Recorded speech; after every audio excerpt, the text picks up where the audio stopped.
Welcome to my humble little office. My name is R. Keith Andrews. I am a spiritual guide and paranormal adept. The journey continues today on November 15th, 2024 at approximately 4:30 p.m. PST. Now, I've chosen to make it my life's journey to remind people that working together, we can make this a better world for virtually everybody. Now, I build myself as a spiritual guide because the tools I offer are the exact same tools I personally use in my day to day life. And the philosophies of life I talk about are the same philosophies I guide virtually every movement I make, that I make by. Now, with this in mind, I know these tools will work for you because they continue to work for me and have literally worked for thousands of people over the years with varying degrees of success depending on their own personal efforts. Now, before we are going to be looking at self image today, but before we get into that, I should point out a couple of things. We had some technological problems over the last week, maybe a little longer, right? But and with that in mind, we really had to sort things out as far as home issues went. So we're back. We'll figure out how long that works. Anyway, so we have Storm handling the technological side of things in the background there and making sure annoying problem children are not quite so annoying. Now that said, if anybody comes in here and causes a problem, Storm and LA have they've got absolute control as far as just cutting them loose. Because quite frankly, I'm not interested in another heart attack based on stress. Now we've got, so that is where Storm is, and I don't see. No. Okay. Hopefully LA is back on her feet. I know this last week has been absolutely murder. But with that in mind, I just about didn't make it today. But with that in mind, we have who got in here first? Rachel Andrews is in with the gold. How you doing, Rachel? I do believe I ended up with some emails I had to deal with there. Cowie, you are in with the silver. How's it going? Glad you can make it today. And then we have Renee Andrews is in with the bronze. Well done. I know you guys are always on the go. I'm just really pleased you make time to share your time with us. And we have Joe Stewart is in with honorable mention. And that means we know the graveyard is going to be busier than heck. But here's the neat little thing about it. When we're looking at self-image, okay, we are looking at a number of factors. Yes, it starts with your own image. Okay, now in case you hadn't noticed, when we take a look at my wardrobe, it is not my biggest concern. Okay, the way I figure it, I look at myself more since I've been doing these than I ever did in the last 40 years, since I've been doing these live streams. Because I look at myself every time I open the door. And there comes Woo Rider in. How you doing, Woo? You're running a little late today. Just going to give you a bad time just on principle. No, I ended up making, now, before I do that, let's set the stage right here.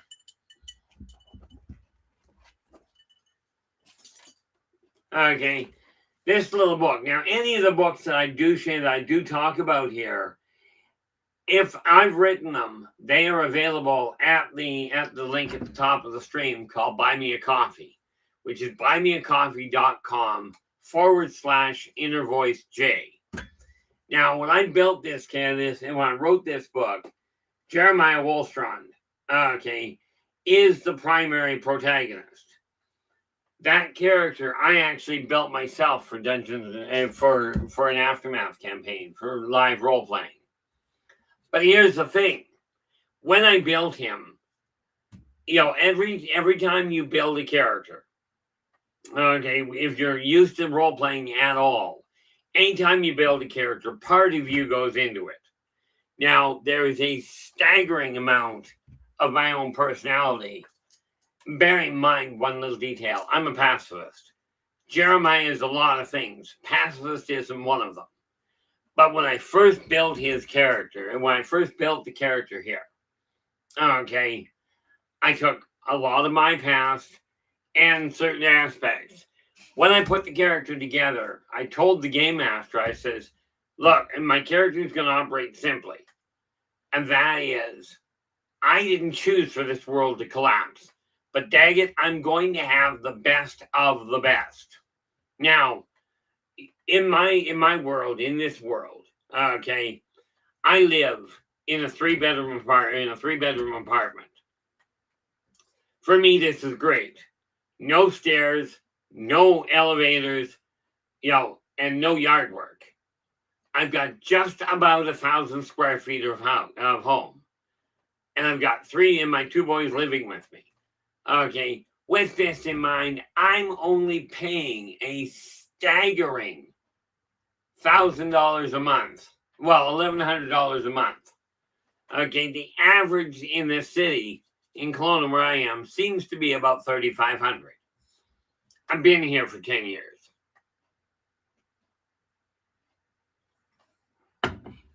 Come to think of it, I've been around for a while. But Elaine, glad to see you can make it. Hopefully you're feeling better. Now, with that in mind, you'll notice my house does not have state of the art stuff. Okay, the bookshelf over here. Okay, that will one day be turned into oak. Well, more to the point, replaced by oak. Problem is, I don't have the funding for it yet. This doesn't mean I'm not going to get what I'm aiming for. But here's the thing, and this is why I tell you guys. Yeah, like goes, consistency has its perks. This is why I tell you, if you guys have questions, absolutely ask. The reality of it is, I can sit at home. I can sit here without the video on, and I can run scenarios through my head. I can write whatever I will and not worry about whether I'm saying something that upsets somebody. Okay, I became reclusive for a very solid reason. I got tired of people doing like one person told me the other day, telling me I'm completely off my nuts. That I'm completely a basket case. Okay. Oh. The reality is one person told me flat out I was absolutely nuts. Now, it's only one person, but there's a lot of people out there that see others the same way. You may be being looked at as though you're an absolute basket case. You haven't got all your oars in the water. Well, here's the thing. Self-image depends on what you see when you look in the mirror. Now, I spoke to a staggering point. I dealt with a staggering number of people that literally, when I was talking to them, I went to the psychiatrists, psychologists, counselors. All I did was ask them all one question. Okay, the same question. How do you know if you're losing your mind? Okay. Now, every one of the ones I've asked has answered it the same way. But before I give you that answer, I'm going to give you guys and I a chance to figure out how to ask yourself, how to know if you're actually losing your mind. We are talking about self-image, how you see yourself. Okay, now, we all know, well, pretty much most of you do, I wrote a book called Races of the World. Now, I keep seeing different things, and sometimes, well, most of the time, I've literally gone off plan to get it, to get the info.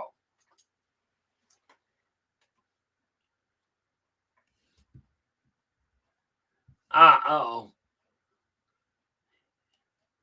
Yeah. Will goes, Canada housing prices are ridiculous. LA adds, housing in most areas is skyrocketing. Crazy when you realize how much housing is empty. It packs its bags, flips you off, and slams the door. Okay, well, that's one way. But here's the thing. Every psychiatrist I've asked, and I only actually I spent 20 years with one, with one continually, where it took them 3 years. He and a very well-educated wife took 3 years to figure out how my brain even works. But while I was on Spaced Out Radio, I had so many people asking for information on the various races. I just go, here's the information. And people would keep telling me, especially at the beginning, oh, you're just making that up. And I question that a lot. So, in Races of the World, we have 60 different races. Well, more to the point, 60 different species. And yes, I know I said for a long time I'm going to have it out. Well, here's the kicker. I spent the last 2 years. You probably wouldn't realize this, or you may have. One of you guys actually believes the last 2 years I've spent fighting severe depression. Okay. No, never turned to alcohol. Never even turned to drugs.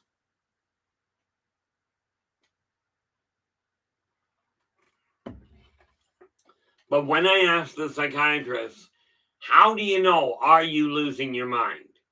The answer was pretty black and white. If you're asking, are you losing your mind? The answer is no. Because if you are losing your mind, you're not going to ask. Okay. Now, the neat little part about it is I'm now sitting in a situation where I'm no longer asking. Okay. Which begs the question, did I actually completely come off the rails? Or is what I'm saying making sense to other people? And given the number of times I've suggested shutting the stream down and had an immediate reaction from the people in the chat room and on private emails, not to shut down. This tells me my approach may be different. It may be unorthodox, but apparently it's being heard. Now, we did over the last couple of days, I'm not surprised, we lost a couple of subscribers. We're down to 642.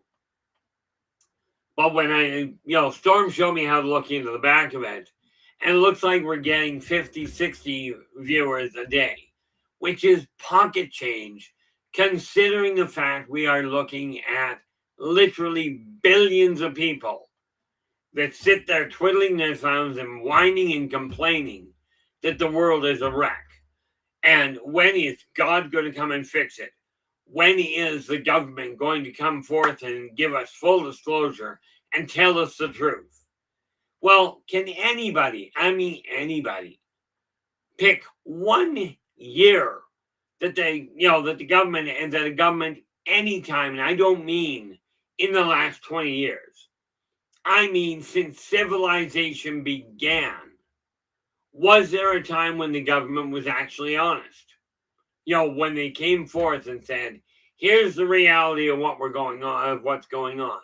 Now, understand there are some politicians out there that are honest. Okay, I'm a firm believer they are. But the reason I ask you is I feed much better off of questions I do of just stating my own mind and my own outlook. I mean, the reality is I talk to myself all the time.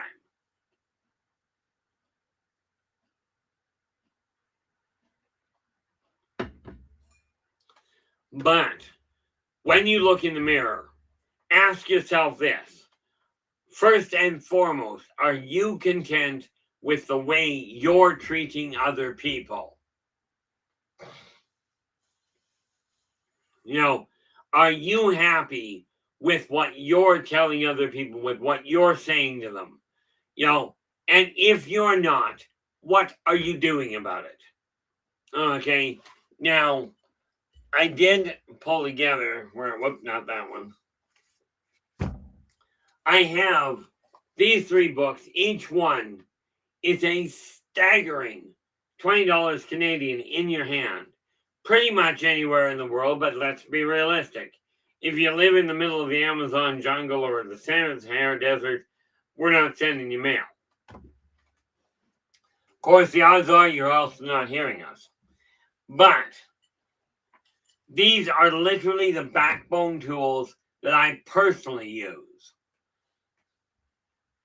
Okay, and that's why I've got them here. I'm working on others, but I finally came to the conclusion, for me to be content, number one, all this mess behind me had to go. Now, I've still got a little bit, but you got to realize, when I started today, I had paperwork all over this entire bed. This is my operating desk right now. So my outlook is this. I'm going, okay, when I look in the mirror, yeah, Ellie going, yeah, Joe's going, I didn't miss me. And then of course LA goes, it's okay to talk to yourself. It's okay to ask questions. But when you say what, you have a serious communication problem. See, my usual comment is, I'll ask a question and I get this one voice that says, and I care why. I find society extremely annoying, is the polite way to put it. However, as my other half pointed out, these books, and my making them available to people, not that they're selling well, okay, but my making them available to people is my way of saying, yes, I'm very disappointed in society, even more so in my own ability to cope. Okay, but I'm still doing what I can. Now, as I've already stated, I've made it my life's journey, and I'm talking only the next half of my life. I'm 61. Okay, I'm still aiming to hit 137 years at least, because I desire to see the 22nd century in this body, and pretty functionally, in a functionally healthy body.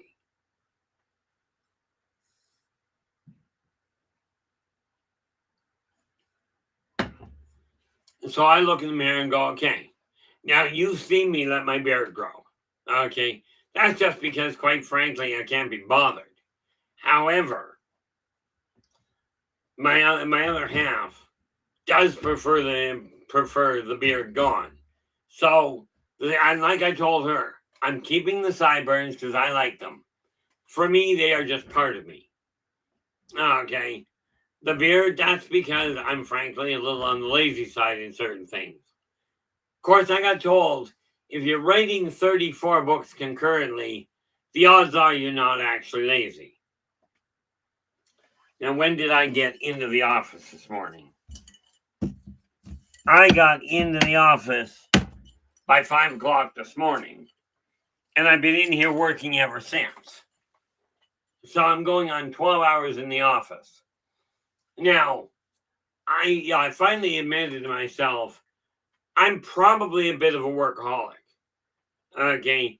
In all of that time, though, while I've been working in the office, I've managed to, over the last couple of years, I've managed, without going on a diet, as in going on a registered diet, talking to the health professionals, getting their input, by simply looking in the mirror. I stepped on the scale about 2 years ago and went 245 pounds. I am not breaking 250. Without going to a so-called professional, okay, I turned around and went, in all fairness, I should clarify that. I went to a professional. They recommended diet pills. This was a licensed professional. They recommended I get on diet pills in order to drop my weight. Well, that worked out well. I took the pills for 3 days. I had a minor heart attack. I threw the pills out. And here's the secret to dropping weight. Okay. Now, when you look in the mirror, if you're overweight, there are two major causes for it. Okay. And you're going, and now I'm no medical doctor. Understand this. Okay. Number one, possibly you've got a thyroid, a adrenal, or maybe some other medical condition that is causing you to stay overweight. Genetics do play a part in it. Absolutely. That's part number two. The third option, okay, is you put on the weight. The weight's been put on to protect you. Maybe you've gone through a trauma, and thereby, by making yourself overweight, you start looking at, you start going, well, people won't find me attractive. Now, my brother was brilliant. And literally he was. But my brother, now he's passed away. Okay. The worst I saw him at was he stood 5'11" and was just over 450 pounds. Okay, that was the worst I ever saw him at. But here's the thing. You take a look at that size and everybody's going, oh, that guy's overweight, he's fat, whatever. Absolutely. But he was bullied when he was a kid. Okay. And he told me when he was that heavy, he goes, look, Keith, I'm not overweight. I'm under tall. I should be 8'4". Now he never did attain the height 8'4", but he did, before he died, manage to cut his weight down with guidance, cut his weight down to just, I think he was 319 when he passed. Now, here's the thing. All I did, after I tried the diet pills, I went, okay, I don't like what I'm looking at in the mirror. Now, understand, I personally do not, from my boyfriend-girlfriend standpoint, I do not find overweight people attractive. Okay, I got nothing against them as far as people go. Like, if you happen to be overweight, I could probably care less. Okay, as far as me personally goes. I'm not drawn to somebody like that. So, of course, I looked in the mirror and went, 245, I'm 246 pounds. I'm only 5'8". No way. I am not breaking the 240, the 250. Because I looked at it and went, if I'm not attracted to somebody at that weight, I don't desire to put that image forth. So what did I do? The only thing that made sense. Number one, I took that concept, I'm going to lose weight, and I discarded the concept. And here's why. When you lose something, instinctively people seem to try and find it again. The problem with weight is when you lose it, you end up, when you do find it again, it usually comes back with company.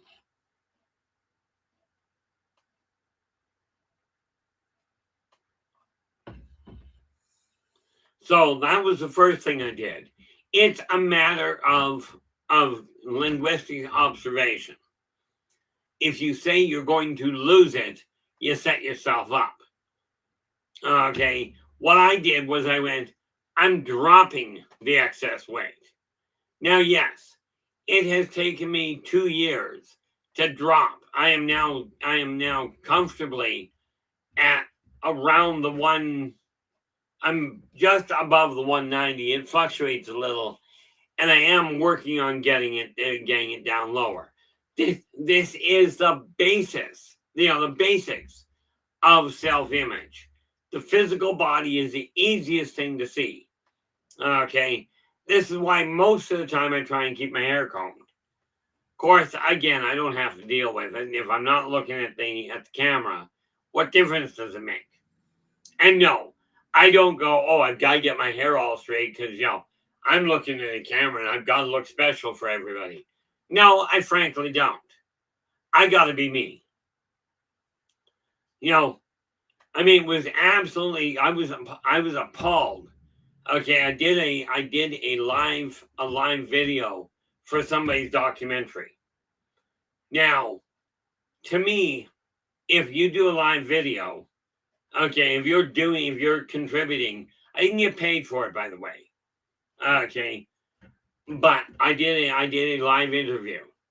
Now, they said they sent the link. Well, here's the kicker to it. And you tell me if this makes any sense. And no, I'm not going to tell you who it was I did the video for. They told me they would send me the link. Sure, they sent me the link and a bill to utilize it.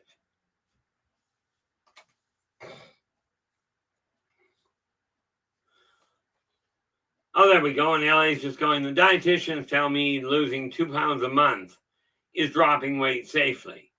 Yeah, I was dropping about about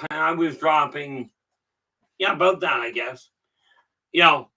But I did the live feed. Now, first and foremost, picture this. As you can tell, I don't sit still well. But this individual turns around, and every time I went to say something, oh, you moved, you've got to repeat yourself. Okay. Now, I look at it going this way. If I'm talking to you, the odds are my hands are moving. Okay. That's just the reality of who I am. If you're looking for a static picture, take one. Just take a static picture and put that up.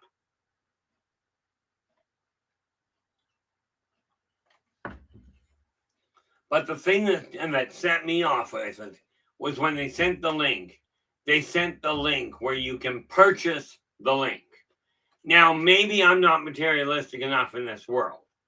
Maybe that's the case. Maybe I'm too nice for my own good.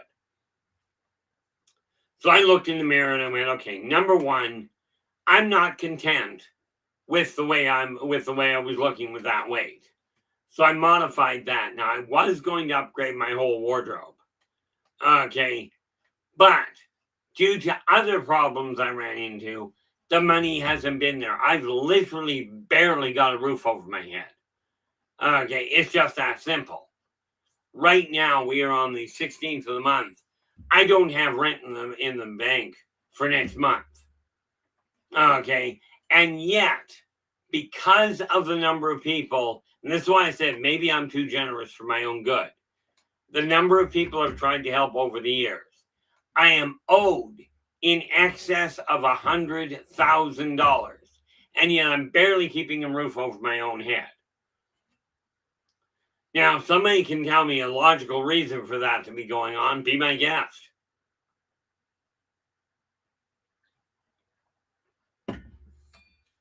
But now what I'm looking at is going, okay, where do I go from here? Well, first of all, my office, all 15 feet of it, is organized in a way that I'm content with.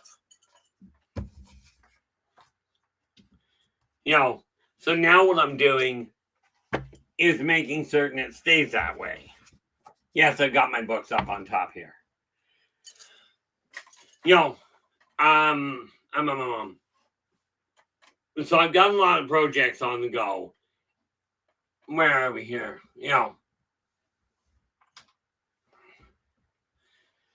So from my standpoint, it really boils down to this.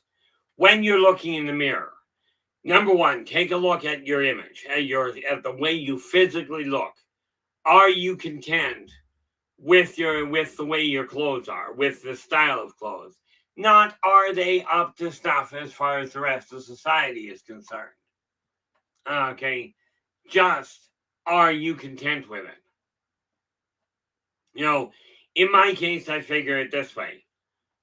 I've got clothes on that works. I've always had trouble with color. Okay, I mean, I can see more color now than I ever did. But when I was growing up, I could only see gray on the whole.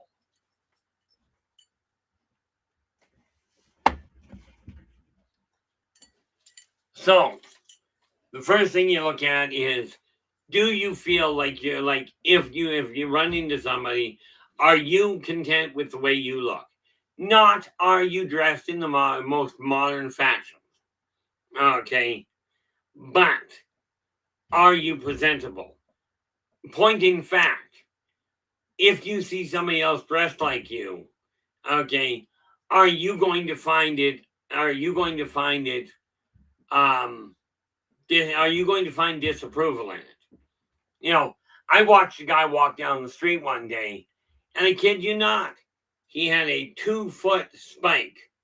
He actually had a 2-foot rooster cut, 4 massive spikes of hair. Okay, the person I was walking with at the time made a derogatory comment, not loud enough for them to hear, just loud enough for me to hear.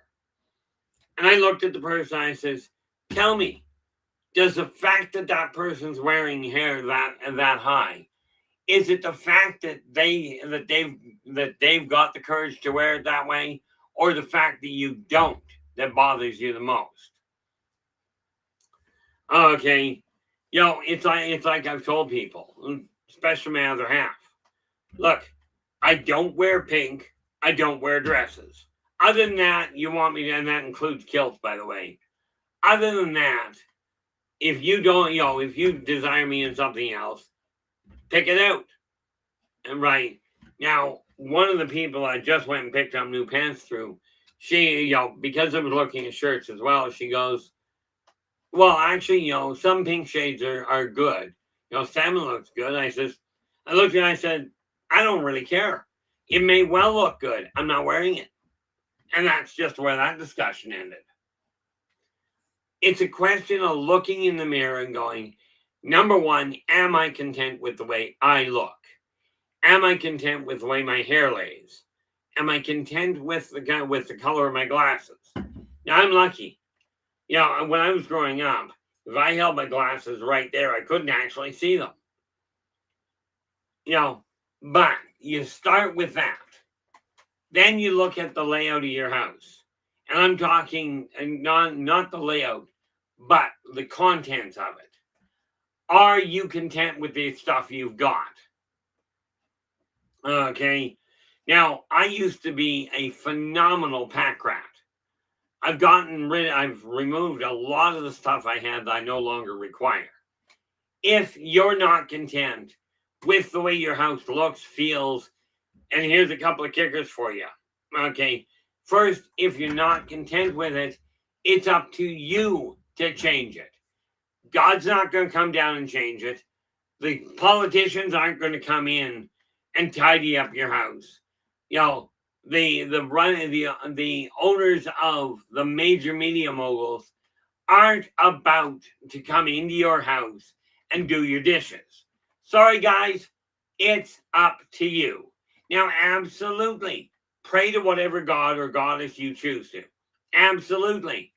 Ask the government for guidance. I'll just bite my tongue on that. Ask anybody you like for input. Ultimately, you're the one that's going to have to modify your image.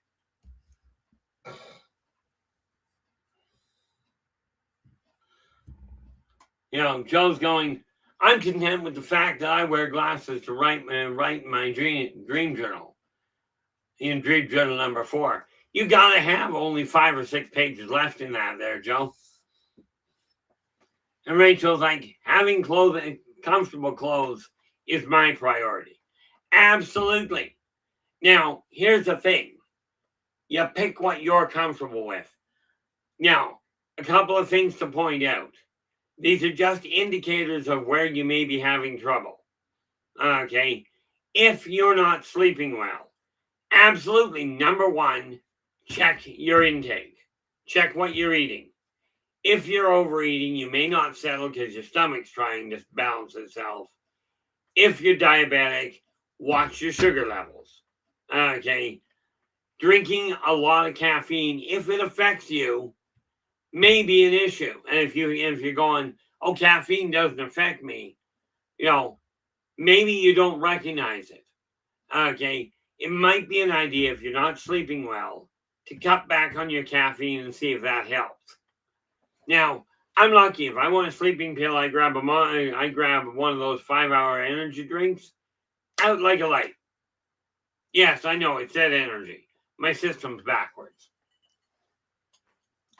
But you take a look at where you spend most of your time. Now, like I said, I've been in the office this morning almost solidly since 5 o'clock this morning. Well, really since midnight, but the first 5 hours I was trying to sleep.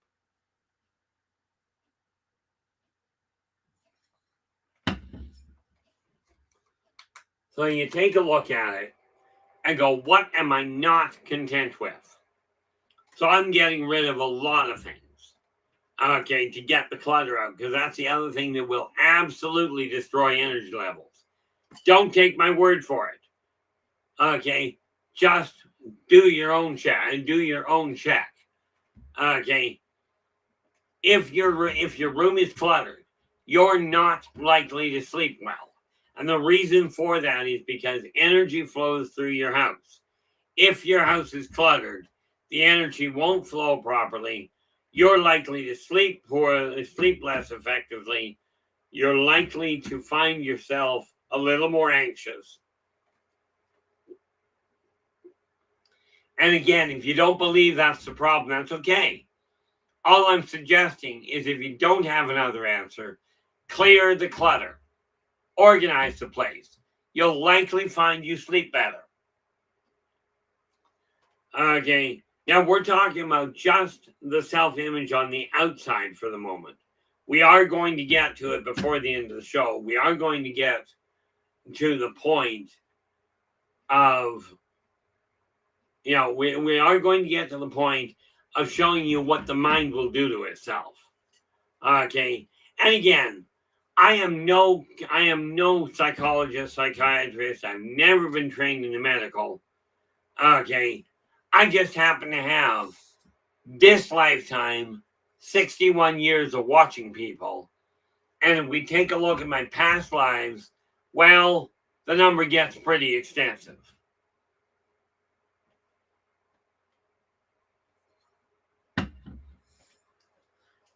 So what I'm looking at now is I've pared down the projects I'm working on, which is why I went through a file. I went through one of my computer files, wiped out a whole pile of duplicate documents, and now I'll just pin them down where they belong.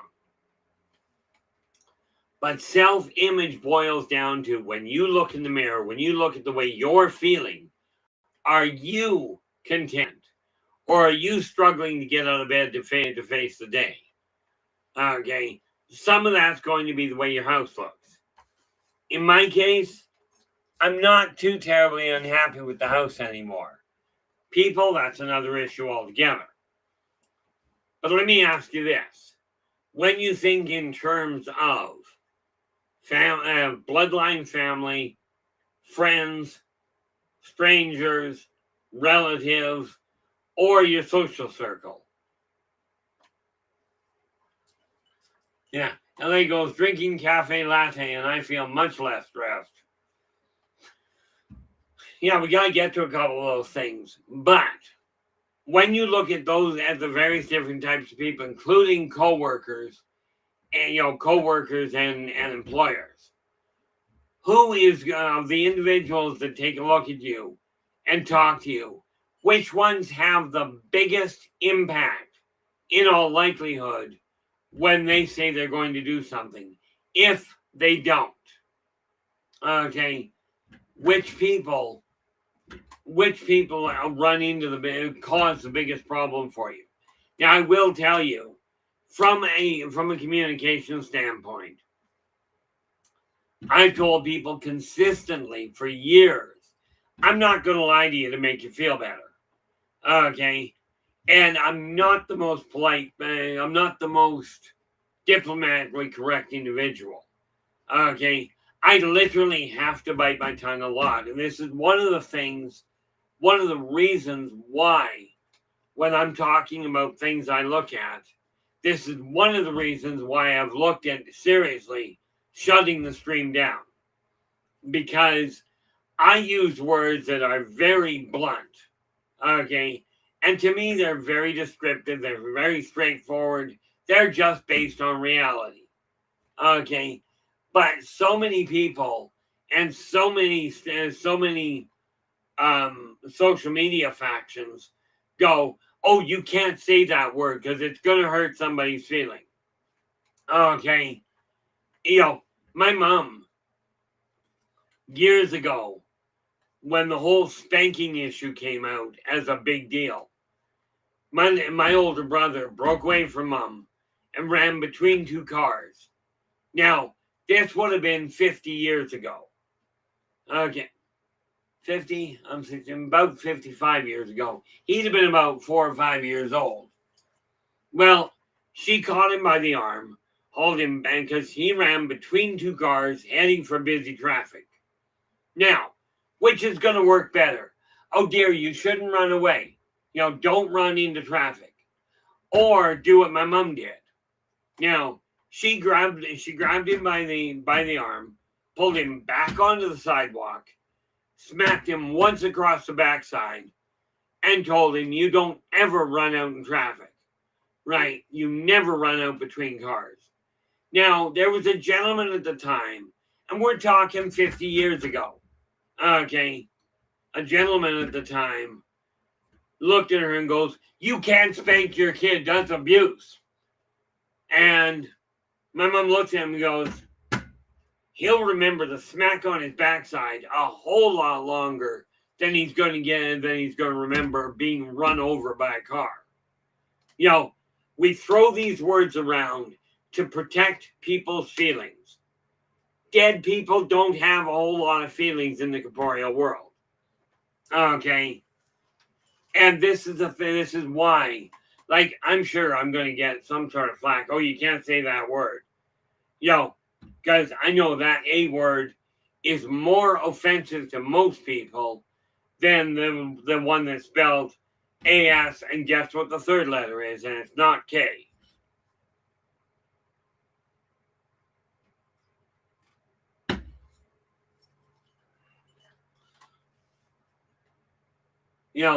LA's just going, I'm wired backwards in a lot of ways. I keep wondering whether or not I've actually been wired completely off kilter. What is this? Oh, that's what that is. So I look in the mirror and go, do I treat people the way I desire to be treated? Yeah, pretty much. Okay. But, I had a conversation with my other half the other day because I don't always react in, shall we say, the most gregarious fashion when she says something.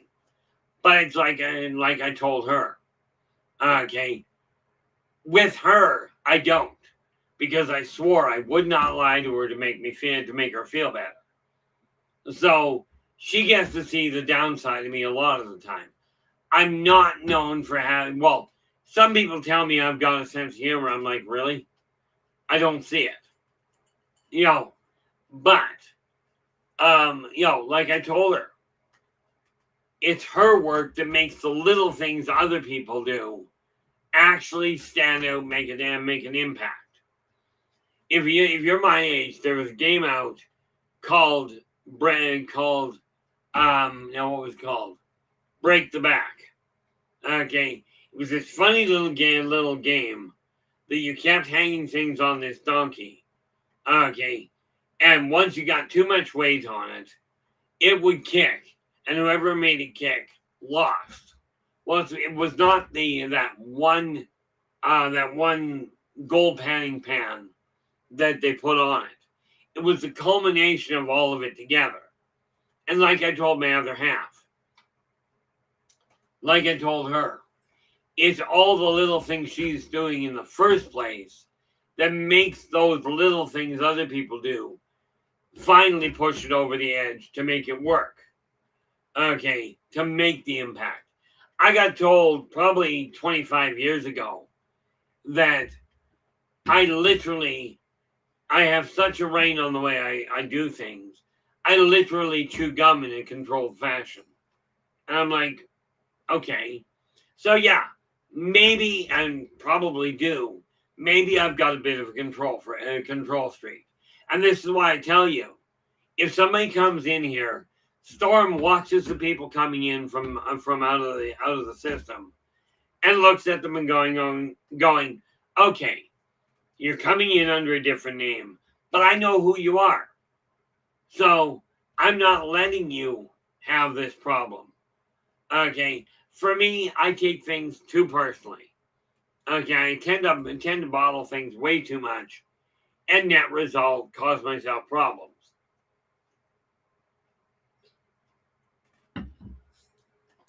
But I will tell you this neat little method here. Okay, now I'm still a dinosaur. Okay, I swear I'm related to the Pachycephalosaurus. Glasses plate for a forehead and all. Take a sheet of paper or an electronic notepad, whatever you do, whatever method you want to use. Put effective immediately if you haven't done it already. Okay. These 4 words pretty much say it all. Okay. I am worth it. Get those 4 words someplace where you can see them. I recommend the fridge tray, the fridge door. Okay, I personally have that sign. I've got one right over top of my computer, one on my fridge, and one on the outside of my front door. Because those 4 words literally are the strongest combination I've ever run into in any language for rebuilding self-esteem, self-image, self-worth, self-motivation. You get the idea? The only thing it doesn't do is it doesn't promote being selfish. Okay. But you start there, then you take your sheet of paper, and immediately, if you haven't already started this, do not, you can do it if you'd like. I recommend you don't go, oh, that method doesn't work, unless you've tried it. If you've experienced it and you say it doesn't work for me, then you've got something to work on. Okay. But you put 3 things down on the list. Now, each one of those, make sure they are cut down to only 15 minutes to a half hour length in job. Okay. That's the first thing we look at. Where are we? That's where we start. Okay, and then every time you get one done, and I realize you probably can't see it, every time you get one done, check it off. Okay. Check it off. And if you drop below, you write down 3, get one done, check it off, add a 3rd one. Now, don't forget to include things in that list as getting breakfast, getting lunch, which I forgot to mark on here. Okay, make sure you get mark off time for you to relax. Okay, for you to get a bite to eat. Now, in that list myself, did I actually get to those? Yep. I'm down right now. I'm only reading 2 books at this point. I was reading 3, but I finished one off. Okay. But get that list together. Start working at it to remove and to alter the energy of the things you're not personally content with. Because the reality is this. Once you eliminate once you modify the things you're not content with, all you're going to be left with is an image that you're happy with.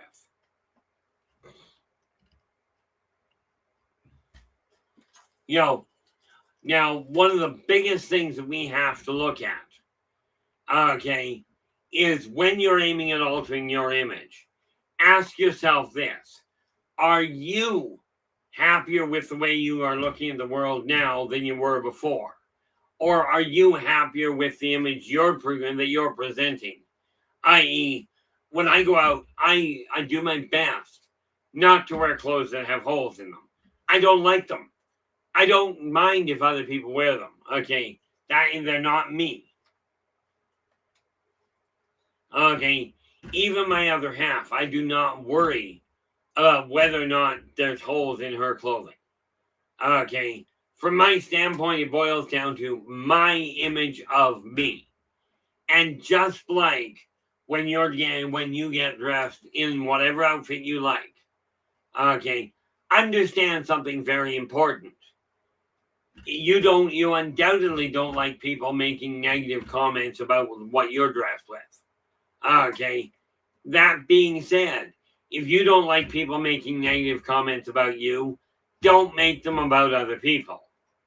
Okay. Now, the physical side is the easy part. Okay. Now, if you notice this, my other half gave me this one. Okay. And now, shouldn't bother with that. Had to get a chain big enough so I didn't need to worry about it. But, give you an idea how well that worked. This pendant. Okay, I wear it pretty much all the time. But on the front, it's got a poem that most of you are aware of. It's got part of the poem footprints. Okay. But on the back of it, she put a modification to the I am worth it. And she wrote on the back of it, you are worth it. Okay. So that sits on my neck all the time. Pretty much. I've been known to fall asleep with it. But I will tell you that can be problematic. And then, of course, this one here is a pendant my dad used to have. He quit wearing it when he died. I know that sounds terrible, but I ended up with it. So, and that's just an eagle. Okay. But then I've got the ring here. The first ring there. Where'd it go? That one there is one I got from my brother when he passed away. Now that's malachite and sterling silver. So that's why that sits there, but it's too big now for my hand. When I was 240 pounds, it would fit nicely. Now I don't weigh that. And then this one came from my other half. Okay. That's the one ring that rules them all. It's a replica of the right size. From the Hobbit. Neat part there is, as you well know, I'm quite content with the story, The Hobbit by Tolkien. And again, when we look at self-image, it's not just the physical way you look. It's the way you look at the world as well. Okay. Now, I will tell you, from my standpoint, it really boils down to a simple setup. If you're not happy with what you're seeing, you have one of two choices. Well, one of three. One, do something to alter it. Okay. And this is why I continue to come online, is to see if I can give people something to encourage them to treat the world a little better, or to treat the people around them a little better. The unfortunate part is you can do that, or you can hide from the world. Those are the two first options. Third one, give in and start treating people the way you see everybody else treat people. Okay. But I'll tell you, for me, if I get angry, certainly I will come out and say something that comes out very wrong. But, when I'm on here for 2 hours, and this is why I tell people, if you've got questions, absolutely ask. Now, there's a lot of really shy people out there. Okay, me being one of them. I actually bottled stuff in my own head so long that I ended up causing myself a massive stroke. Not a brilliant idea.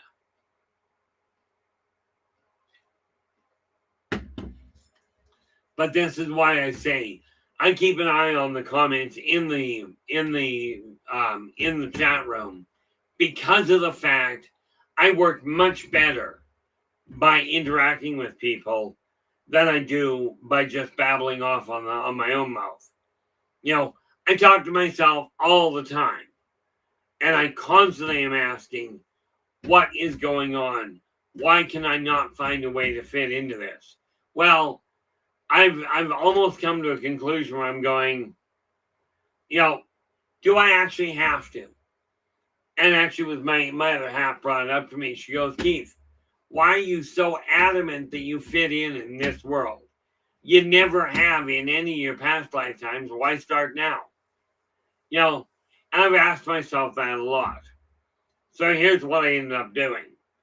The last week, because I was really worried about a couple of people's health, other than my own. The nice part is my stress level where it is. My blood pressure is fine. My pulse is kept static. And I'm sleeping what I consider a reasonable amount. In all fairness, I'm sleeping too much. But one of the reasons I've been sleeping is, remember I told you the last 2 years I've been fighting severe depression? It's because I talk about the positive things here. Okay.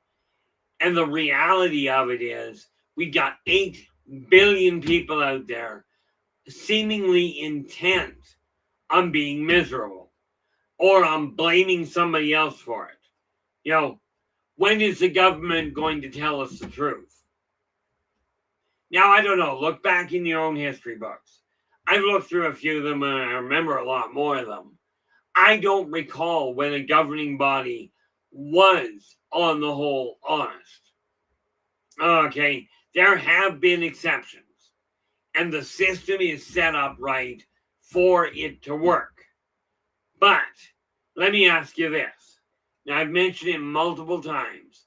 When you're watching something and you see something negative, okay, and the world is bombarded with negativity, okay, but I've recommended, and I do this myself, when you see something negative, do you turn around and involve yourself in 2 things that are positive?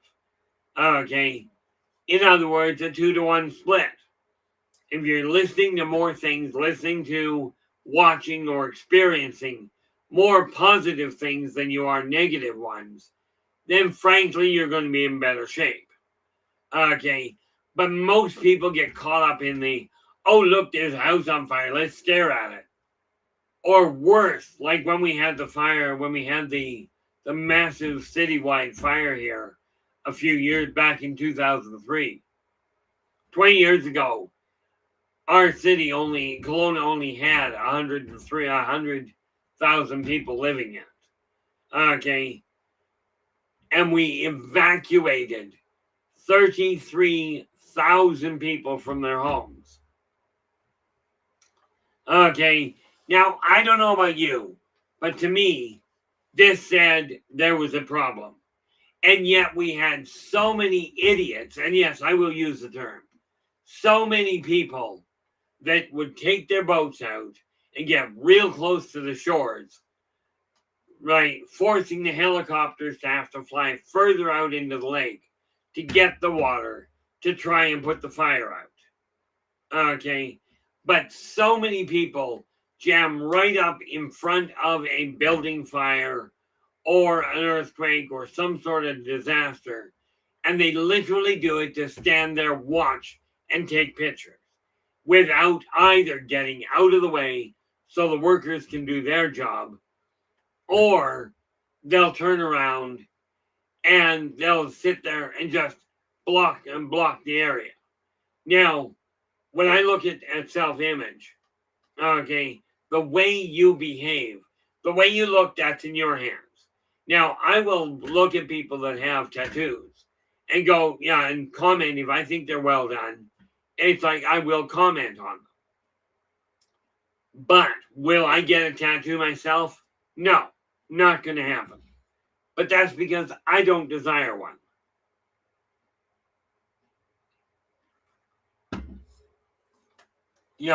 I just flat out told my boys that I would not back them up on getting a tattoo until they were 16. Okay, but that was my call. And like I told them, after that, you desire it, go ahead. For those of you that like tattoos, just a thought. Okay, and it's just a personal recommendation. but it's based on over 100,000 clients. Okay. If you're getting a tattoo, do not get somebody's name put on it unless they are blood related to you. Okay. Because the reality is, if it's just a girlfriend, just a boyfriend, you may break up. You may not desire that name there anymore. If you're blood related, whether you like it or not, you're stuck. Okay. Also, be careful with what imagery you're putting on it. Because as a young 20-year-old, you may find that a tattoo of half-clad people is a real good idea. But are you going to think the same thing if you've got that tattooed onto your arm when you get to be 90? Okay. You've got to look it down the road as well as now. Now, here's the thing. I mentioned I was way too generous for my own good.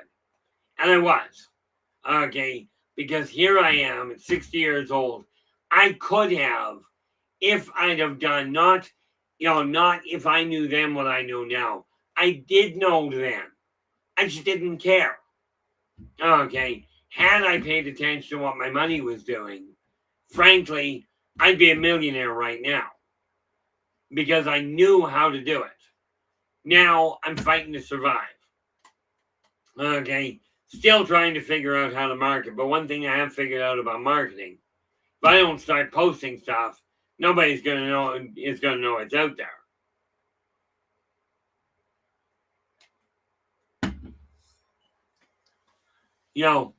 And the fact of the matter is that when I look at self-image, I look at it going, number one, everybody I've ever met, and I've met people from virtually every walk of life.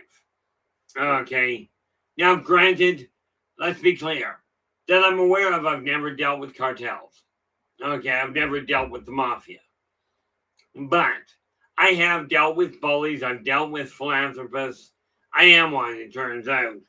Just I don't have a lot of money. But everybody I deal with, I treat the same way. Because I desire them to treat me the same way. Now, here's the kicker.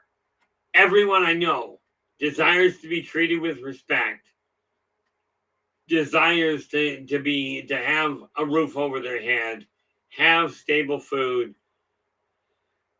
stable drink. They desire to feel like they are appreciated. Okay. And ask yourself this, of the things I just listed, are there any of those that you don't desire for yourself? Okay.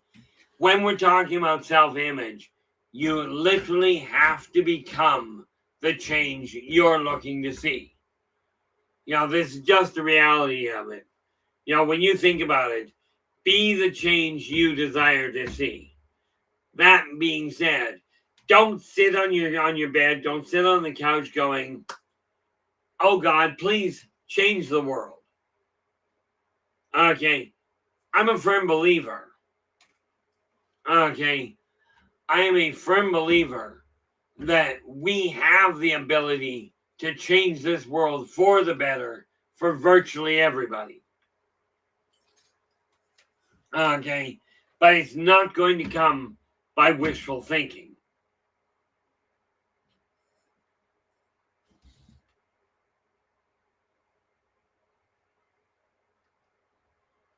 Yeah. Yeah. Storm goes, remember, when you get a Tweety Bird tattoo in your youth, remember, in 30 years, your grandkids will be complaining, I don't want to go to grandma. She has a vulture on her shoulder. And I mean, I get a kick out of it. With so much of the bizarre bands that have happened, right? You take a look at the cartoons from my youth. Tweety Bird and Tweety Bird and the Bugs Bunny show. That was really fun. They banned it because it was violent. Now, let me ask you this, and I'm just going to touch on this for half a second. Let me ask you. I sat down as a child watching Wile E. Coyote try and blow up the Roadrunner with a rocket. Now, let me ask you this. That's what I saw. Has anybody out there ever seen or even heard remote hint of an actual coyote grabbing a rocket and trying to shoot a roadrunner with it? Has anybody ever seen that? Okay, so they pull that off the market and they put on shows and they put on videos like Call of Duty. Okay, first person shooters where you take guns that look as real as possible and you go around, you shoot your opponent on a video game. That's okay. But we got to stop the coyote from trying to blow up the roadrunner. And we got to stop, if you've ever seen a Tasmanian devil, even on a picture, they're a furry little fur bag, kind of looking like, similar to a marmot or a groundhog. And, the Tasmanian devil, phenomenal. He was dangerous. You could see him cut through the bottom of a mountain.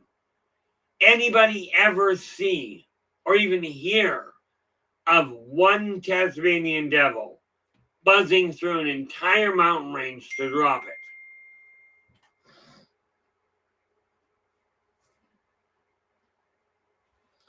Okay, this is what we're talking about. Now, I don't know about you, but I've seen a lot of first-person shooter games go out. Okay, where people go out and they play these shooter games. And you hear about it all the time, where people get realistic guns and shoot other people.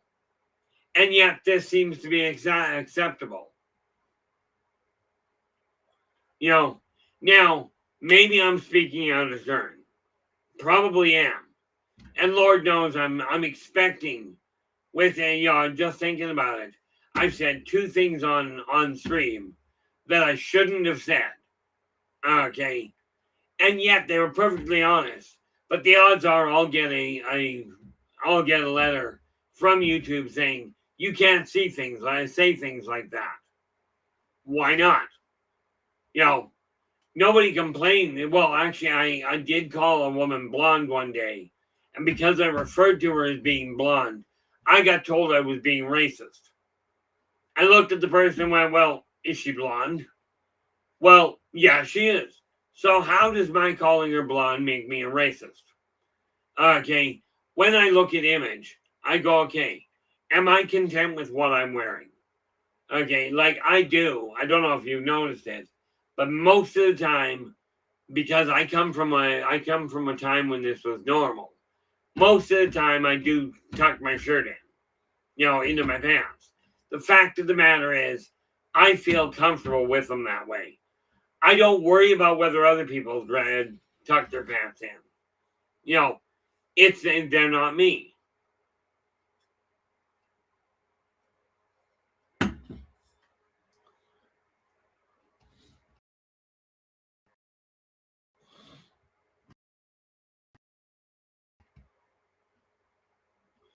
In the early 80s, Muppet Babies, Saturday morning cartoons. Exactly. They were all, I got told, we watched the Flintstones and got told it was chauvinistic. That's why they pulled the plug. And yet, they put Family Guy on and American Dad. Now, I don't understand, but let me ask you this. With all of that imagery, and of course, as you know, I play Dungeons and Dragons. Okay, there's a lot of you out there that play other role-playing games. Have any of you ever heard even remote hint that people are, casting fireballs? As in mumble, mumble, poof, and away goes the fireball. Have you ever heard of a hint of that happening? Okay, this is what I mean by when you look in the mirror, are you content with the way you handle yourself? Are you presenting an image that you would be content with? And here's the other kicker that I look at. When you take a look, and this literally boils down to those of you that desire to have company at all. Okay, is your house kept in a state that if somebody comes in, you'll be content having them come in? Okay, come into your house. If it's not, do not wait for God to sort it out.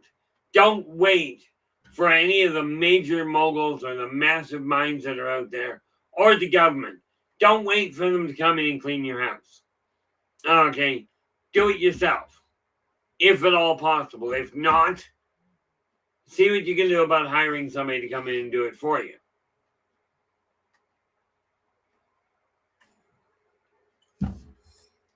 Yo,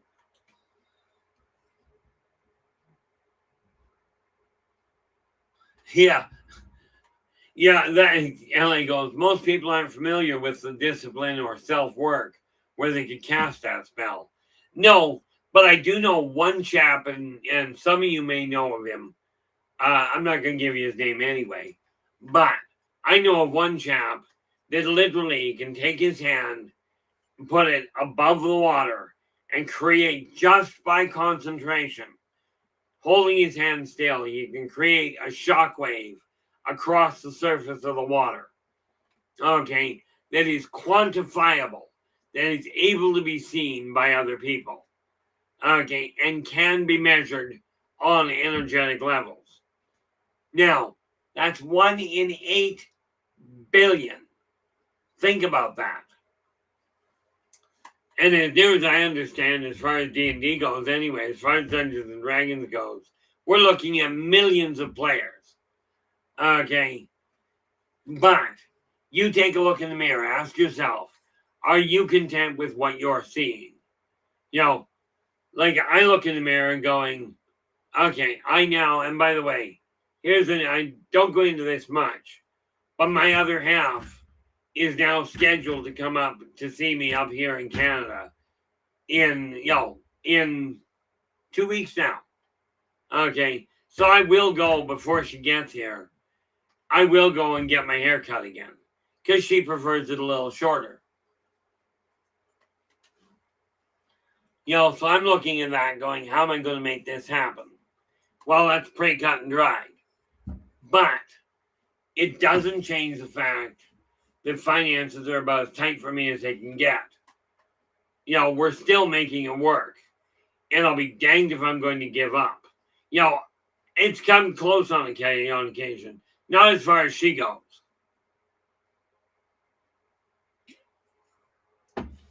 But ask yourself this. When you look at the state of your house, your car, your clothing, your body, are you happy with the image you're portraying? Because it's up to you to make the alteration. Okay. And the neat part about it is you've got the ability to do it. It doesn't take a lot of work, but it does mean you got to get off your tail feathers. Now, here's the kicker. And I'm going to go back to the old school. Okay. When I was growing up, when I was learning English, whenever we wrote something, if we misspelled it, okay, if we misspelled a word, we would take a sheet of paper and we would have to write that word out 10 times. Okay, every time we spelled something. Operation, how you doing? Glad you could join us. Hopefully your day's been going well. And what have we got here? Joe's going, I actually had a toy proton pack as a kid from my parents, from the 80s Ghostbusters cartoon and the movie. And that's just it. I still got a number of stuffies of mine that I had growing up. I think one of the toys I really took to a lot was there was a whole series called Billy Blastoff. Okay, it was just a little imaginary. Sorry, it was a little toy. Use your imagination to run around on the moon and do all sorts of things. People say as you grow up, oh, you got to be more of an adult. Quit using your imagination. It's a nice imagination, but now it's time to act like an adult. Well, guess what? We take a look at this. Take a look at that. I was over 50 when I wrote that. I don't know about you, But I'm thinking a science fiction, science fantasy novel is utilizing the imagination or the creative side of you. Or you can do things like this. Now, and again, it took effort. This, I actually made myself. Okay. Now, the neat part about it is I made that particular blanket for my father. Now, bearing in mind, I am Christian, as in I believe in God, I believe in Christ. Okay. When you take a look at this particular blanket, understand the significance of it. My father's middle name was Joseph. Okay. Now, if you know the Christian religion, you'll understand the significance of the coloring of that blanket, especially when you tie it to the name of Joseph. Okay.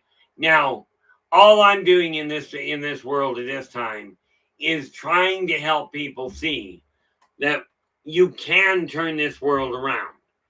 One of the most influential people that I ran into in life, okay, that actually taught me how to communicate properly, was a gentleman that had a very colorful past, very violent past.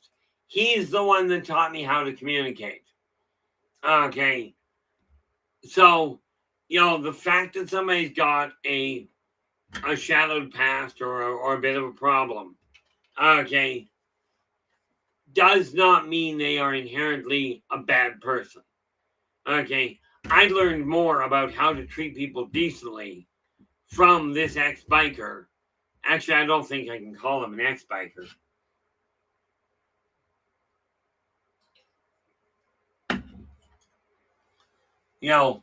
But I learned more from him. Okay. Very volatile, very physically aggressive. Learned more from him about how to talk to people one-on-one than I did from just about anybody else. Okay. And all he did was he came to the gaming table. I was playing Dungeons and Dragons. He came in, collected me up, and took me out for coffee. Right? Didn't give me a bad time about the fact I was gaming. But he didn't get the gaming side of it. So he took me out for coffee. And that was where I learned how to talk to people. Okay. But the fact is, if you don't like the way you're dealing with things, now here's why in these books. What?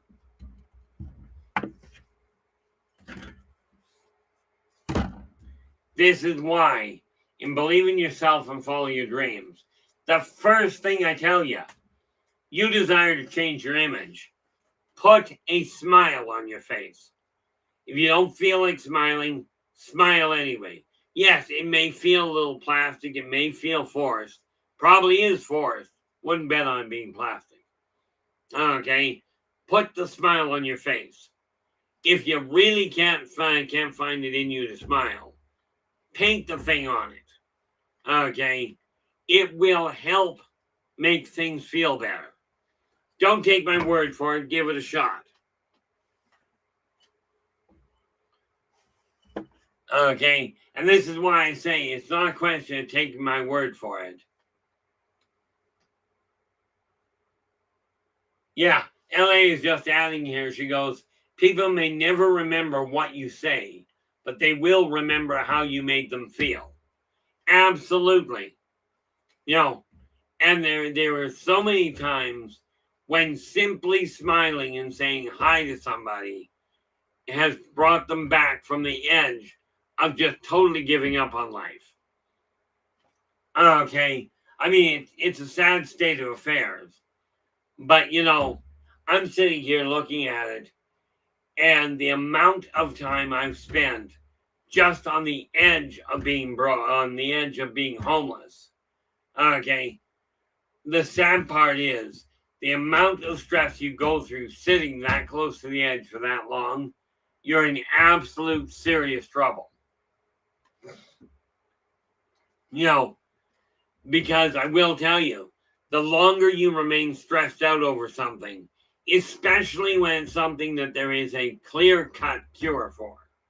Okay, like I said, I'm barely keeping a roof over my head, and my brother is sitting on an estate that I'm owed in excess of $70,000 for. Okay, at this point, I've given up believing I'm going to get it. It's safer to go, I'm on my own. Because I will tell you, I've been waiting over 2 years from what he and the lawyers originally said it would take. Okay, clearly it doesn't matter from their standpoint. But I will tell you, the amount of damage it has done to my body, to my outlook on life, to the way my body actually functions, especially mentally speaking. And if you're struggling with finances, this is the same problem. Okay, if you've done everything you can and you're still on the edge of collapse, okay, the longer that draws out, the more damage is going to get done. This is not visible damage, but I will tell you, it will have an effect on the emotions. And if it affects your emotions, it's going to affect your energy levels and, by the way, your health. Now, I mentioned this issue about weight. Now, we're told you should eat healthy. This is great, but unfortunately, it's cheaper to eat poorly. Key factor is you're still eating.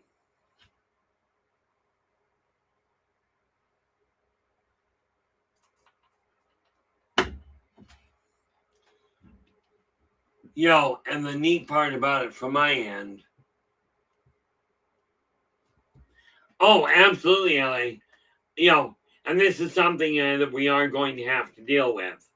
Again, yes, I know I've got a vast array of information on various different species. And this is why I've told people time and again, if you're looking for information or if you've got a topic you'd like to discuss, then absolutely drop it in my lap. Odds are I've got something on it. Okay, let's not talk about how to play the stocks. Although I do know a little bit about that little thing. And again, I'm not actually financially trained to play with the stock market. I learned by memory and experience how to deal with people.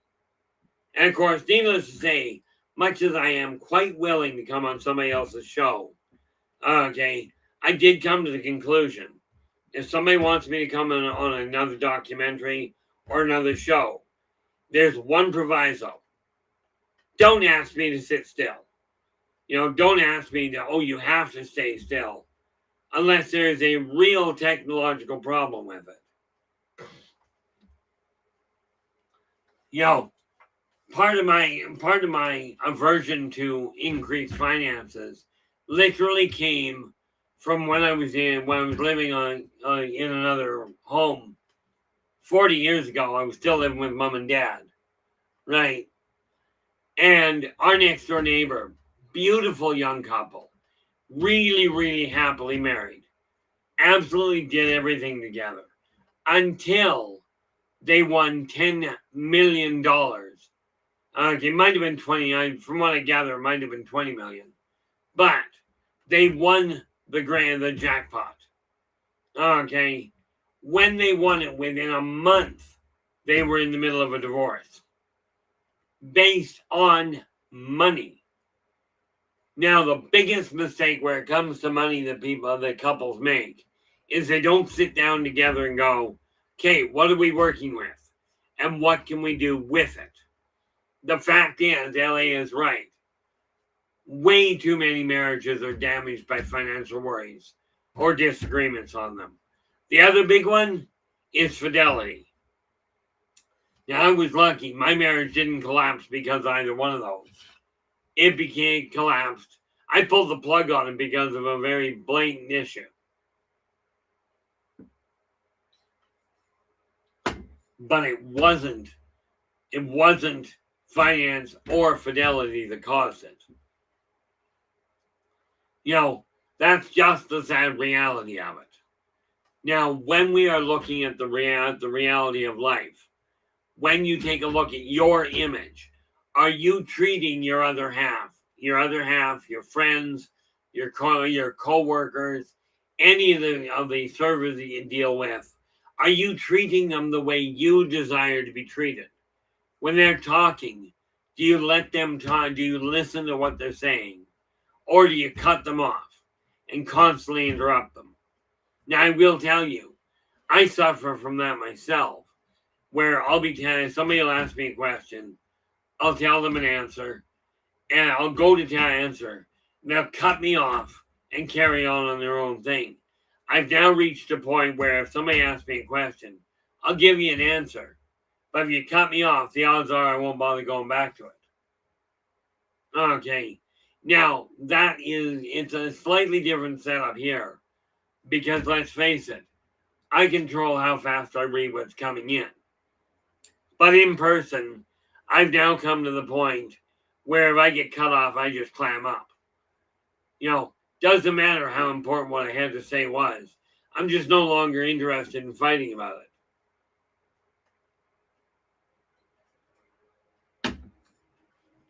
it. When you look at your own image, the real kicker is, are you content with the way your world is going? Are you content with the way that you're portraying yourself, or that you're dealing with other people? All of these things are issues that you got to look at. In my case, once I get the money to do it, I will turn around and I will upgrade the material stuff around me. I will one day put the money together to actually buy a solid oak bookshelf. Okay, not because I want to throw that one out, but literally because I like the oak, and that's just a personal choice. Some people will tell you, oh, teak's a better wood. Oh, maybe they like birch. Don't care. I like oak. That's what I'm basing it on. And my other half, like I told her, I desire the best of the best. Not the best of the best in the world. The best of the best for me. It's that simple.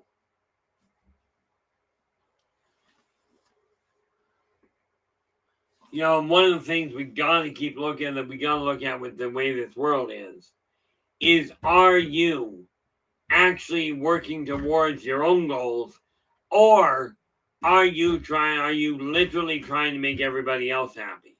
Now, just a hint, if you work for somebody else and you've agreed to do a given job with a given description for a given wage, do the job. Don't worry about what the next guy's getting paid. Do the job yourself. You're the one that accepted it. Okay, I am a firm believer that regardless of who you are, what your gender, what your background, if a job is offered and you accept it, you should get paid the same amount. I do not believe that, oh, that's a traditional male job. Males should get paid better. No, you shouldn't. If you're doing the job, get paid. It tells you, if you follow any religious tone, it tells you flat out, well, almost. It tells you flat out, an honest day's wage for an honest day's work. Okay, or more to the point, an honest day's pay.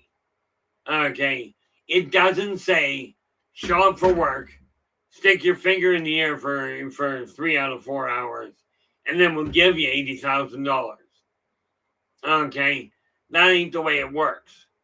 Although that is the way a lot of the people coming up today seem to think. I mean, we go back, you guys know this guy, Bill Gates. Okay, 20 years ago, maybe longer, he was sitting in front of a grade 12 class. Thanks so much for there, LA. Bill Gates stood in front of a grade 12 grad class and told them, look, you're not coming out of grade 12 and getting a $60,000 a year job sitting in a corner office. Okay, it doesn't work that way. And yet, we are being told time and again that that's the way it is. Now, image, self-image, the stronger you are in your own image. It's like I tell people, I'm not perfect. I was wrong once. I thought I was wrong and I wasn't. But much as I'm not perfect, I am doing my best. And I am constantly working to improve the way I'm dealing with things. But it's been an uphill battle. Ever have those days where you wake up going, it doesn't seem to matter what I do, I'm always behind the 8 ball, or I'm always pushing uphill.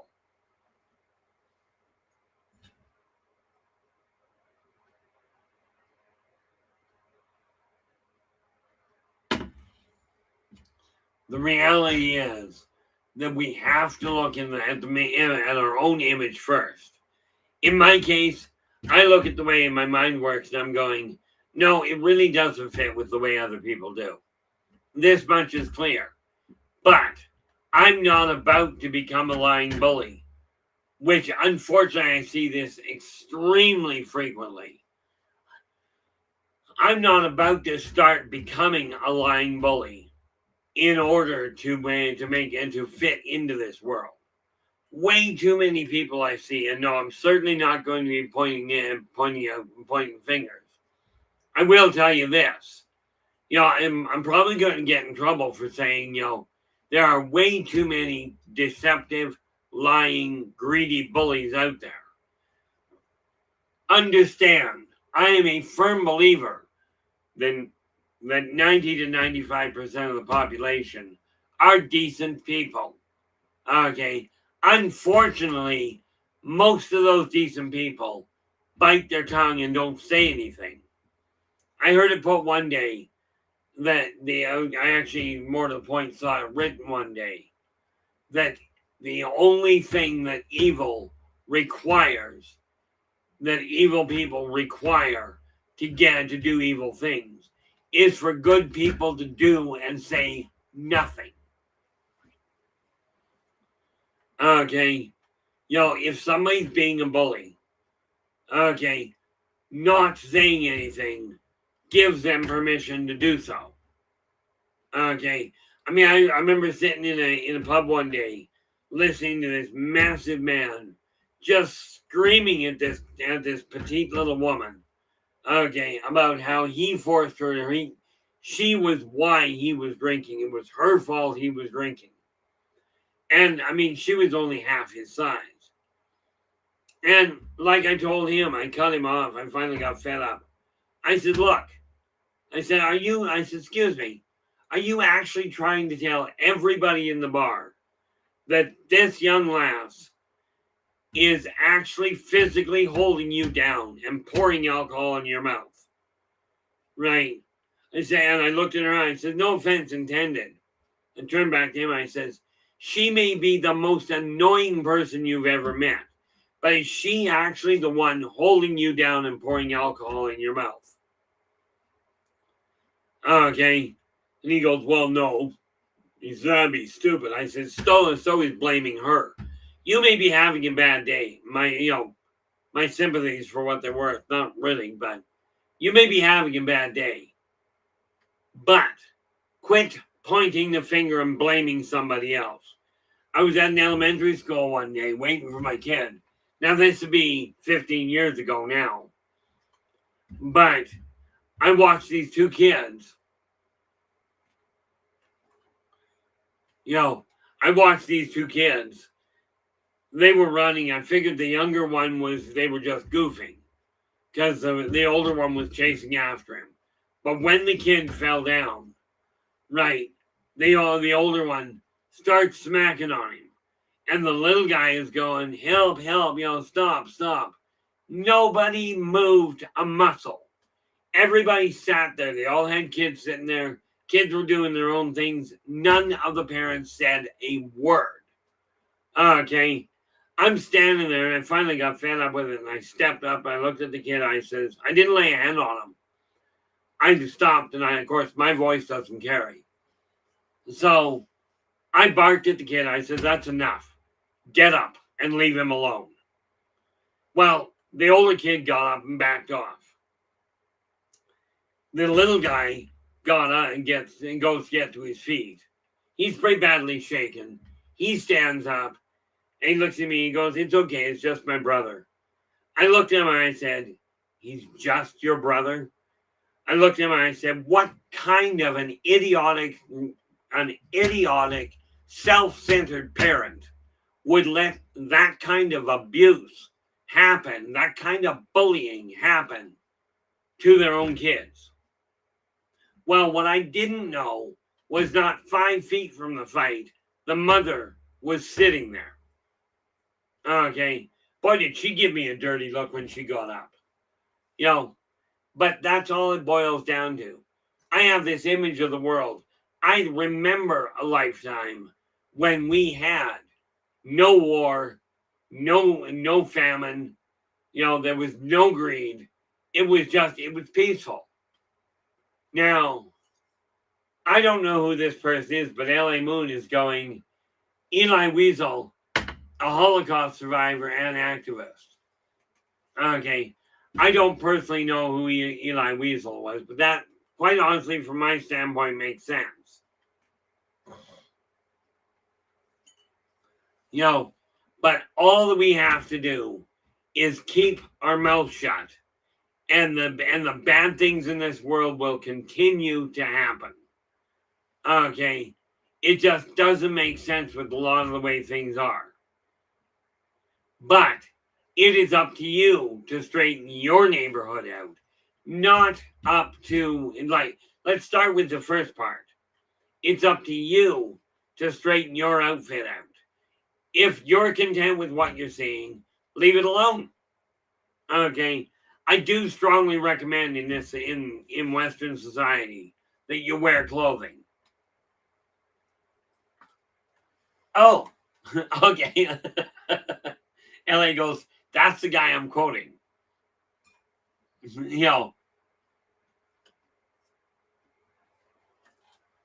I appreciate that, LA. And this is why I say I don't do any research. I pick things up. Very little of it very little of what I say originated with me. Okay. I just don't remember where half of it comes from. But what I do know is unless we start working together, and this is where you guys come in. 2,000 years ago, one guy come out and said, "Hey, novel thought, let's be nice to each other." 12, maybe 13 people joined in and said, "Hey, let's try and be nice to each other. This is a good idea." That's all I'm asking. I'm one guy, but we have 642 subscribers. And if you take a look at the coverage we're getting lately, where's my brain box? If we take, can't see. We're getting regularly 50 views. But with 50 views times 642 subscribers, you're looking at reaching 32,000 people. Okay, if all people do is take the videos, tell one person a month, or you tell two people, here's where you can go to get a different outlook on life that isn't telling you, shoot your mother, beat your father, kick the dog again. These kinds of songs I'm looking at, well, there's a niche for it. Well, certainly there is. But when I was growing up, we concentrated on songs like, and I'm not going to sing it for you because I'll tell you, that's not going to end well. Okay. But we had a song that we used to sing at the top of our lungs. And the words on it were popcorn, chewing gum, peanuts, and bubble gum. We sang about playing baseball, not about beating people to death. Okay. We took videos of deer in the woods, running through the fields, not people running over each other. This is a degradation in the way society's gone. Now, I still remember a lifetime when everybody was getting along. I've actually had a few like that. 50,000 years ago in the Lemurian Empire was great. Okay. Only 200 years ago, living in Northern Ireland, our whole community worked together. Nobody sat and was saying there going, oh, I'm too tired to work. Okay. Nobody sat there saying, oh, you're crippled. You get to sit on the street and you can starve to death. They didn't do that. Okay. But then the people that were on the street were also willing to work. In today's world, let me ask you this. What sounds more appealing to you? Walking down the street and being able to just smile at people and carry on or say hello. Or, and not worry about being assaulted. Or does it sound more appealing to walk down the street and worry about the guy coming up behind you and shanking you? Okay. I mean, to me, it's kind of a ludicrous question. Okay, in my eyes. Because the obvious answer is, I don't know of many people that enjoy being beaten on. I actually do know a couple. I knew this one couple, they were great. Okay. The thing was, one was a sadist, the other was a masochist, and both were violent.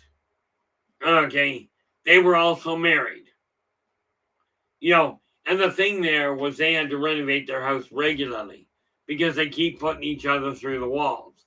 But out in public, they were the most congenial people. And by the way, they never used weapons. When they were beating on each other, it was literally hand-to-hand combat, right? They didn't go and break bones, but they seemed to thoroughly enjoy the fight. They never treated anybody else in the same way.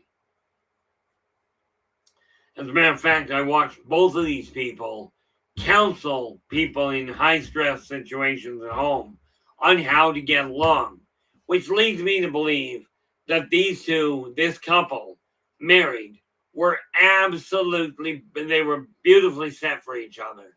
Yes, they fought a lot, but they enjoyed it. At least that was the way it seemed to come across. What you got to ask is, are you content with your way of looking at the world? I've been forced into a situation where I pulled way back from people, as in public. Will I still meet people? Certainly. But I don't leave my house much anymore because of the fact I choose not to deal with the hypocrisy and the deception. I just don't do it anymore.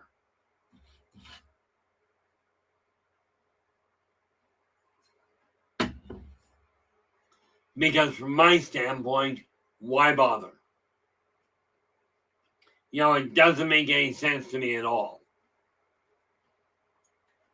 So all I do is I've isolated myself a lot. If you're looking to get a hold of me, this is the easiest place to do it. And again, if you look at the top of the screen of the chat room, you'll find the link. But the link is to buy me a coffee, buymeacoffee.com/innervoicej. That will get you to the page that shows you all the books I've written, as well as the way to get a hold of me. Okay. And I am now starting.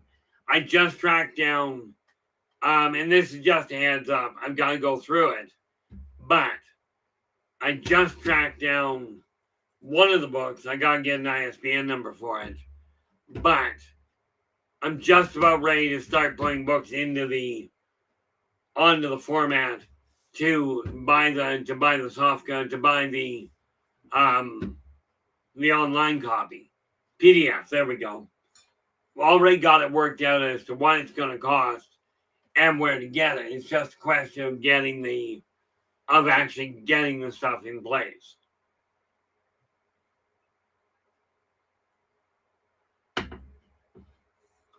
But I will tell you, if you're not content with your life, I certainly recommend if you're not going to some sort of a group that has a similar mindset, preferably a positive one, going back to a church, to a temple, finding an active coven, okay, finding a support group like AA or NA, Alcoholics Anonymous, um or Narcotics Anonymous.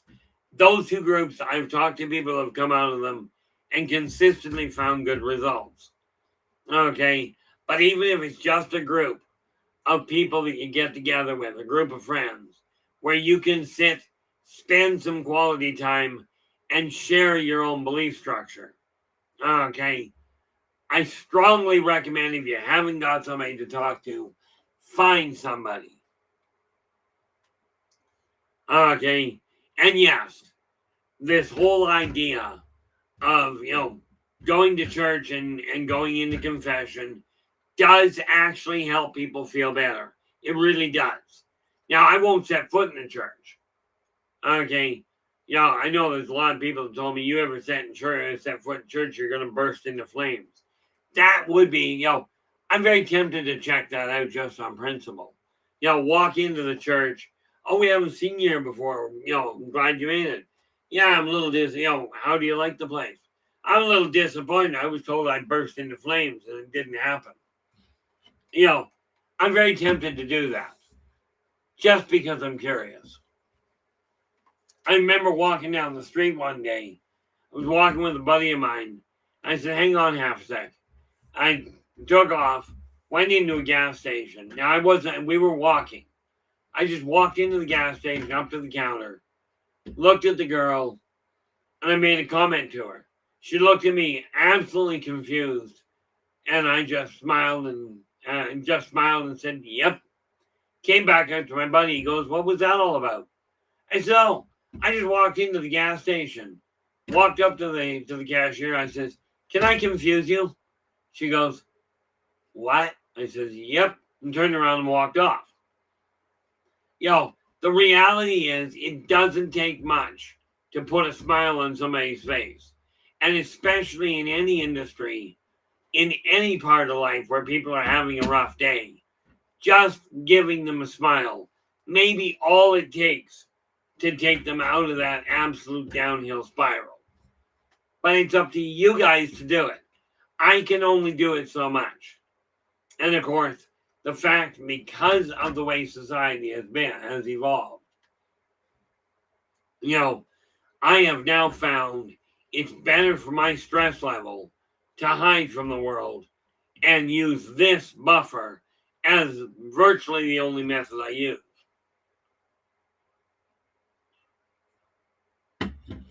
Probably not a great way of doing it, but it does avoid heart attacks. I've had enough of those. And I'm certainly not about to have a stroke. Not another one. I already tried that. And for those of you that have had strokes, I'm sure you'll agree these are not fun pastimes. When I get done here, I've got a bunch more writing I'll be doing. I'll probably go and play Skyrim, assuming my son's not home yet. I may go and play Skyrim, right? But that's the only video game I play. Unless I may just go online here and get into playing chess again. Of course, think about it. Chess is a pastime you play with somebody. That's a pastime that is built on combat, and nobody gets hurt. It's amazing. So many things, people get bullied, get hurt, get stepped on, and get made to feel, get encouraged to feel worth less. I'm here to tell you, it's time we turn this around. Even when I look at some of the millionaires out there are millionaires that are really, really decent people. Okay. And there are millionaires that absolutely look at money and go, oh, I've got more money than you, so I'm worth more. Rest assured, you're really not.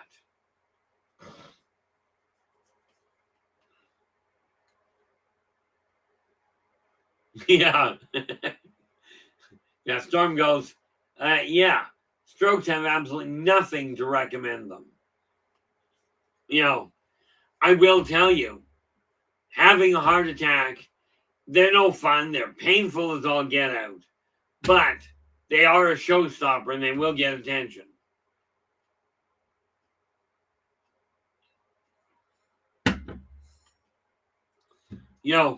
I love watching the videos that get popped up where you see somebody having trouble and somebody else comes along and helps them. I will spend hours scanning through ones like that. And yet the ones that say, oh, look, we've got a gas shortage. And here's who's to blame for it. Not that it doesn't matter. But I'm not about to spend hours listening to people tell me, oh, the world's ending. Usually somebody comes up and says, the world's going to end. I'm like, well, why do I always find out last? And for pity's sakes, if somebody's going to blow up the world, would you mind giving them my address? Yes, some of the neighbors are going to be unhappy, but I don't feel like cleaning up the mess again. And without your guys' help, this world is going to continue on the downward spiral that it's currently on. It's up to you guys to start literally telling the other people you know. Okay? If we start telling people, we can make this world a better place, working together. Maybe we can get people to actually get the message. Now, I will tell you, it's one heck of an uphill battle because we've got probably 6 billion people that are standing there listening to some genius go, the world's going to end. You're all going to burn in hell. I'm like, if you're going to tell me I'm going to burn in hell, how about you do this? Since I'm going to be there for all eternity, bring me a whole pile of wieners. Okay? Because, every place has its good side, every place has its bad side. But if you're leaving a place that you're not happy with because it's bad, do yourself a favor. Quit trying to turn it into something into where you came from. I'm struggling very hard not to turn around and close the doors on this because ultimately it falls under that thing about, nothing changes if nobody makes an effort. Now, it's one heck of an uphill battle for me to sit here and watch the number of people that literally complain around the world of how bad things are and yet sit on the tail feathers and do absolutely nothing to change it, even in their own environment. I'm not suggesting the millionaires should go out and foot the bill to get the homeless off the street.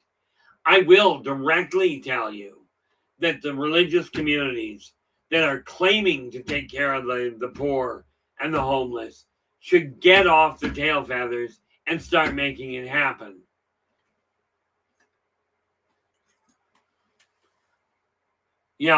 Because my outlook is this: if you are going to claim this is what you're aiming for, get up and do it. Because all the hot air in the world isn't going to change the world. It's going to be physical action.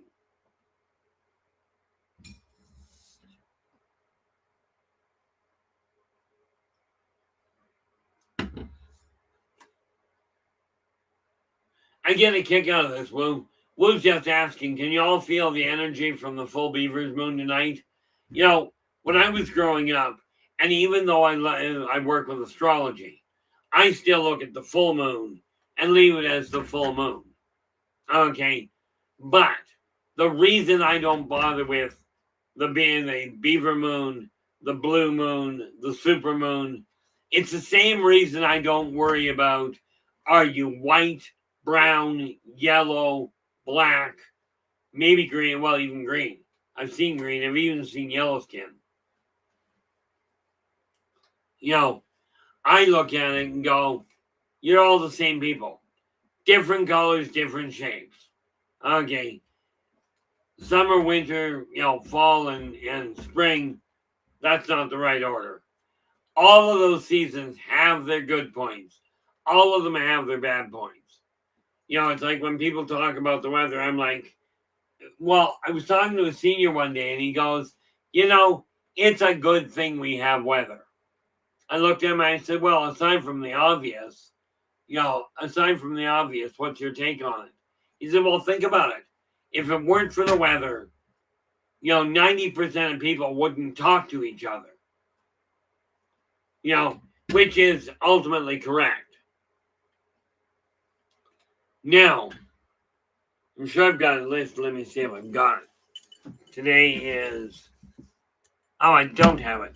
So I have to be said. I've got it written down somewhere.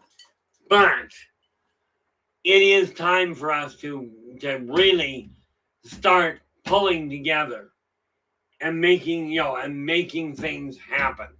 Not just hoping they're going to happen.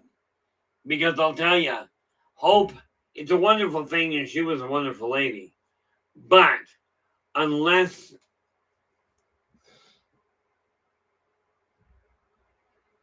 I can tell you that will go to be tough for people to truly tell what they would say if they won the lottery.